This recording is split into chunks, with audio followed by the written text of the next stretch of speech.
In 2006, I was diagnosed with myoma, 3.5 cm in size.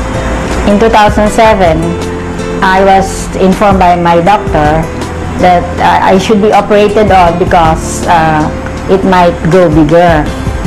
However, I was taking religiously Complete and other AIM Global products. The reason why I did not get operated on last 2007 was because I was afraid to be operated because I had 5 operations, 2 major and 3 minor operations.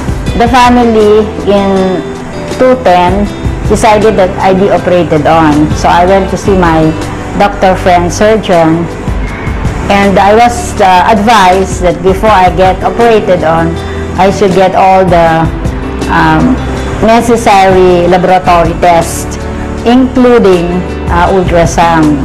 So I had the ultrasound in Quezon Martires City last December 2010, and to my surprise, I found out that there is no more myoma in my uterus.